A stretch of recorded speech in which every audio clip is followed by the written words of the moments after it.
Hello, മറ്റൊരു വീഡിയോയിലേക്ക് സ്വാഗതം. ഇന്നൊരു സ്പെഷ്യൽ വീഡിയോ ആണ് കേട്ടോ. മറ്റൊന്നുമല്ല, ഇന്ന് ഞങ്ങൾ വർക്കൊക്കെ കഴിഞ്ഞപ്പോൾ എൻ്റെ കൂട്ടുകാരൻ പറഞ്ഞു, എടാ നമുക്കൊരു പള്ളിയിൽ പോകണം, എനിക്ക് അവിടെ ഒരു നേർച്ചയുണ്ടെന്ന്. അങ്ങനെ ഞങ്ങൾ കൊരട്ടി പള്ളിയിലെത്തി.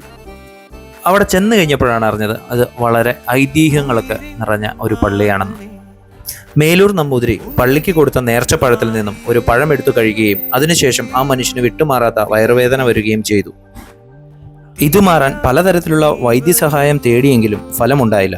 ഒടുവിൽ ഒരു കുഞ്ഞും സ്ത്രീയും പ്രത്യക്ഷപ്പെടുകയും അവർ പറഞ്ഞതനുസരിച്ച് കൊരട്ടി മുത്തിയമ്മയ്ക്ക് ഒരു പൂവൻ കൊല സമർപ്പിക്കുകയും ചെയ്തു.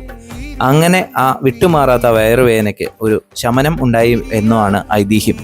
എന്തോ അവിടെ ചെന്നപ്പോൾ ഒരു കൊല എനിക്കും സമർപ്പിക്കണമെന്ന് തോന്നി. അങ്ങനെ നേർച്ചയൊന്നും നേർന്നില്ലെങ്കിലും ഞാനും ഒരു കൊല സമർപ്പിച്ചു അവനൊപ്പം. അങ്ങനെ നേർച്ചയൊക്കെ ചെയ്തതിന് ശേഷം അവിടെ കുറച്ചു നേരം ഇരുന്ന് പ്രാർത്ഥിച്ചപ്പോൾ മനസ്സിന് വല്ലാത്തൊരു സമാധാനം കിട്ടി. അപ്പോൾ ഈ പള്ളി പോയിട്ടുള്ളവരോ അല്ലെങ്കിൽ അറിയാവുന്നവരോ ആയിട്ടുണ്ടെങ്കിൽ ജസ്റ്റ് ഒന്ന് കമൻറ്റ് ചെയ്യുക. വീഡിയോ ഇഷ്ടപ്പെട്ടാൽ സപ്പോർട്ട് ചെയ്യുക.